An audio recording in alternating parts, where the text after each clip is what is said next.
बिस्मिल्लाहिर्रहमानिर्रहीम। अस्सलामुअलैकुम रहमतुल्लाहि व बरकातुहू।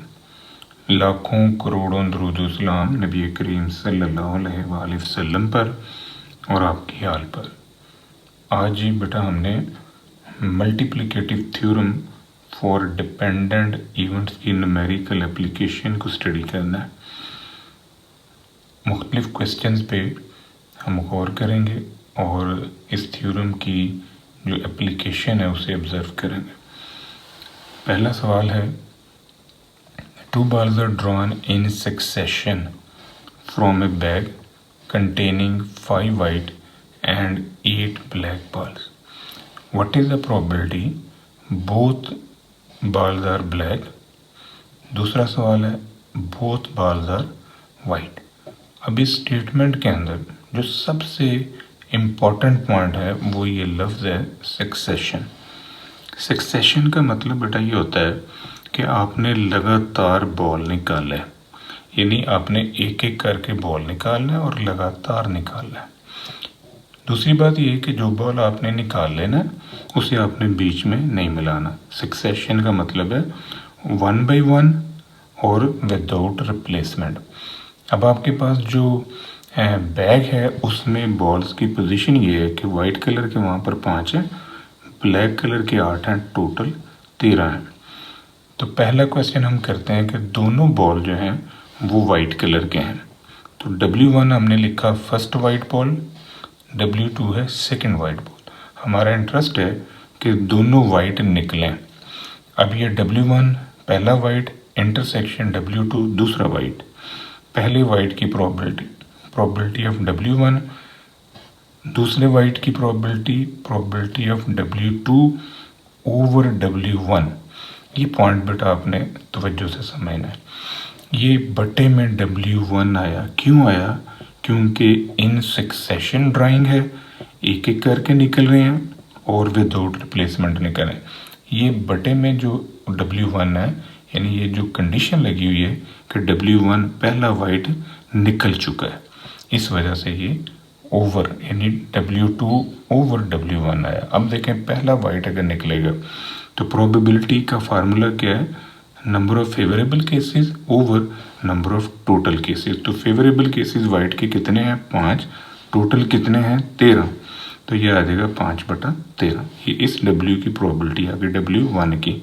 अब चूंकि ये एक निकल चुका है तो यहाँ पर एक कम हो गया, यानी 5 पहले थे, एक निकलने से यहाँ 4 रह गए। 13 पहले थे, एक निकल से यहाँ पर 12 रह गए। तो अब जो नेक्स्ट वाइट निकलेगा उसकी प्रोबेबिलिटी होगी 4/12। तो इसको फर्दर आप सॉल्व कर लें, इनको मल्टीप्लाई कर लें, इस फॉर्म में लिख लें या फिर इस फॉर्म में लिख लें। अब दूसरा पार्ट है इसी में कि पहला जो है वो निकला ब्लैक बॉल, तो दूसरा भी ब्लैक आए, यानी पहला ब्लैक निकला और फिर दूसरा भी ब्लैक, B1 B2। अब B1 जो है ये इंडिकेट करता है पहला ब्लैक और B2 ओवर B1 ये इंडिकेट करता है कि दूसरा ब्लैक आए, इस शर्त पे कि पहला ब्लैक निकल चुका है। अब बेटा देखो कि आपके पास ब्लैक बॉल टोटल कितने हैं? ब्लैक बॉल टोटल है 8। तो पहली प्रोबेबिलिटी ब्लैक की निकलेगी 8/13। अब एक यहाँ से कम हो गया, एक यहाँ से कम हो गया, तो दूसरे ब्लैक की प्रोबेबिलिटी निकलेगी 7/12। अब यही नोटिस करें कि पहला ब्लैक 8/13, एक कम कर लें ऊपर से, एक नीचे से, तो ये दूसरी प्रोबेबिलिटी आ जाएगी ब्लैक की 7/12। तो इन दोनों को आपस में मल्टीप्लाई कर लें तो ये फॉर्म आपके पास आ जाएगी। ऊपर वाली रकमों को नीचे वाली रकमों को मल्टीप्लाई करें, फर्दर डिवाइड कर लें, ये ऑप्शन आ जाएगी। इसी क्वेश्चन को हम एक और तरीके से सॉल्व करते हैं। A box contain 6 good and 4 defective items. 2 items are selected at random without replacement. Find the probability first item is good and second item is defective. अब हमारा इंटरेस्ट ये है कि जो पहला आइटम निकले वो गुड निकले और फिर जो दूसरा निकले वो डिफेक्टिव निकले। और कंडीशन क्या है? Without replacement. Without replacement mean जो आइटम आप एक दफ़ा निकाल लेंगे उससे अब फिर बीच में नहीं डालेंगे। अब यहाँ पर बेटा देखें कि गुड आइटम जो हैं वो 6 हैं और डिफेक्टिव आइटम 4 हैं, टोटल हैं 10। ए हमने निकाला first item is good, B हमने निकाला सेकंड आइटम इज़ डिफेक्टिव। अब हमारा इंटरेस्ट है कि 2 निकले, उनमें पहले गुड निकले फिर डिफेक्टिव निकले। तो प्रोबेबिलिटी ऑफ गुड क्या होगा, 6/10।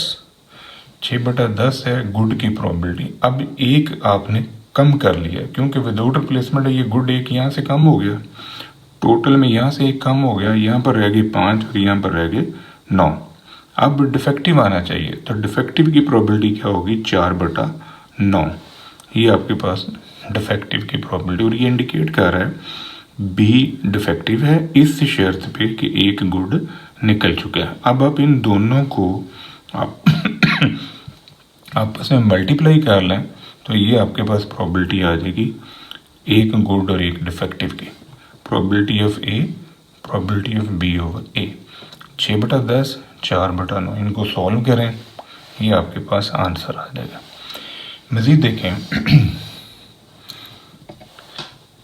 A box contains 30 eggs of which 5 are spotted।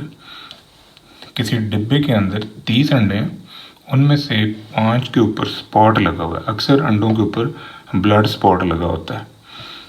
2 eggs selected 1 by 1 without replacement या सक्सेशन, दोनों का मतलब एक ही है, यानी एक एक करके निकालने अंडे और विदाउट रिप्लेसमेंट निकालने। Find the probability both having spots, के दोनों अंडों के ऊपर स्पॉट लगा हुआ है। अब ये देखें कि गुड अंडे कितने हैं, गुड हैं 25, स्पॉटेड एग्स की तादाद 5, टोटल है 30। अब आपने एक एक करके अंडा निकाला, तो S1 है first egg is spotted, S2 है सेकंड एग इज स्पॉटेड। हमारा इंटरेस्ट है कि दोनों स्पॉटेड निकलें। अब ये देखें कि probability of S1 first egg is spotted कितने हैं, टोटल 5, और कुल अंडे कितने हैं गुड और स्पॉटेड मिला के 30। तो स्पॉटेड की प्रोबेबिलिटी बेटा होगी 5/30। ये पहली प्रोबेबिलिटी निकले। अब दूसरा अंडा भी स्पॉटेड निकलता है, दूसरा स्पॉटेड इस शर्त पे कि पहला स्पॉटेड निकल चुके हैं।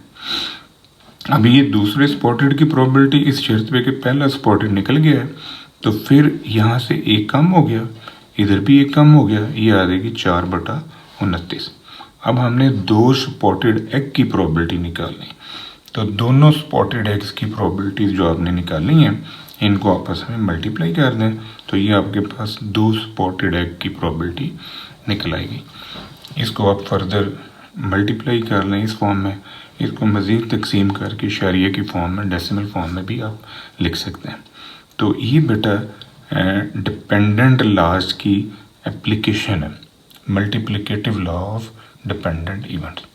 होप सो आपको कॉन्सेप्ट जो है वो क्लियर हो गया होगा। तो हमें याद रखिए, इंशाल्लाह अगली वीडियो के साथ फिर हाजिर होंगे। फ़ी अमान अल्लाह।